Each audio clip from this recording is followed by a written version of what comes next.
அனைவருக்கும் வணக்கம். இன்னைக்கு நம்ம ஃபைனான்ஷியல் அக்கவுண்டிங் அப்படின்ற சப்ஜெக்ட் கீழே இருக்கக்கூடிய ஒரு எக்ஸசைஸ் சம்க்கான ஆன்சர் வந்து பார்க்கலாம். Chapter 11 branch accounts publication is மார்க்கம் publication page number 11.54 exercise number 1 pass journal entries in the books of head office under debtor system for the following transaction. இருக்கக்கூடிய டீட்டெயில்ஸை base பண்ணி இதுக்கான ஜேர்னல் என்ட்ரியை நம்ம எப்படி ப்ரிப்பேர் பண்ணலாம் அப்படின்றத வந்து பார்ப்போம். ஃபர்ஸ்ட் டிரான்சாக்ஷன் வந்து பார்த்தீங்கன்னா goods sent to branch at cost ₹50,000. Second வந்து remittance received from branch ₹61,000. Profit earned by the branch ₹8,000. So இந்த டீட்டெயில்ஸை பேஸ் பண்ணி நம்ம இதுக்கான ரெலவெண்ட் ஜேர்னல் என்ட்ரி எப்படி ப்ரிப்பேர் பண்ணலாம் அப்படின்றத பார்ப்போம். இப்போ நம்ம ஆன்சர் வந்து பார்க்கலாம். கால்குலேஷன் ஆஃப் ஜேர்னல் என்ட்ரிஸ் அதுக்கான ஸ்டேட்மெண்ட்டை கிரியேட் பண்ணிப்போம். Particulars debit and credit. First entry வந்து பார்த்தீங்கன்னா goods sent to branch at காஸ்ட்னு சொல்லியிருக்கிறாங்க. அப்போ குட்ஸ் வந்து பிரான்ச்சுக்கு வருது.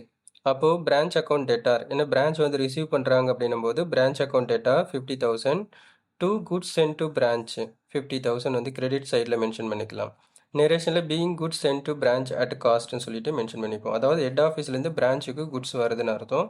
பிரான்ச் அக்கௌண்ட்ஸில் டெபிட் சைடில் வரும், பிரான்ச் லெட்ஜர் அக்கௌண்ட்டில் டெபிட் சைடில் வரும் அப்படின்னு அர்த்தம்.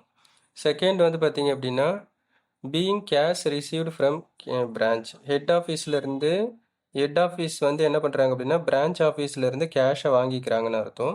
அப்போது இந்த இடத்துல வந்து பார்த்திங்கன்னா பேங்க் அக்கௌண்ட் டெட்டார். இப்போ நம்ம ப்ரிப்பேர் பண்ணுறது எல்லாமே வந்து பார்த்திங்கன்னா இந்த என்ட்ரி ஃபுல்லாக ஹெட் ஆஃபீஸ்க்கான என்ட்ரி. அப்போ ஹெட் ஆஃபீஸோட பாயிண்ட் ஆஃப் வியூவில் தான் நம்ம இந்த என்ட்ரியை நம்ம ஃபாலோ பண்ணுவோம். அப்போ பேங்க் அக்கௌண்ட் டெட்டார், அப்போ ஹெட் ஆஃபீஸுக்கு பணம் வருது 61,000 டூ எங்கேருந்து வருது பிரான்ச் அக்கௌண்ட்லேருந்து வருது, பிரான்ச்லேருந்து வருது. அப்போ to branch account 61,000 being cash received from branch. அடுத்தது தேர்ட் என்ட்ரி வந்து பார்த்தீங்கன்னா net profit made by the branch transferred to profit and loss account. So பிரான்ச்சோட ப்ராஃபிட் வந்து ஹெட் ஆஃபீஸுக்கு வந்து ட்ரான்ஸ்ஃபர் பண்ணுறாங்க. ஹெட் ஆஃபீஸில் வந்து ஒரு பிரான்ச்சோட ப்ராஃபிட் அண்ட் லாஸ் அக்கௌண்ட்டை கன்சாலிடேட்டட் பண்ணி அவங்க ஃபாலோ பண்ணிட்டு வருவாங்க. அந்த கன்சாலிடேட்டட் ப்ராஃபிட் அண்ட் லாஸ் அக்கௌண்ட்டுக்கு மாற்றுறாங்கன்னு அர்த்தம்.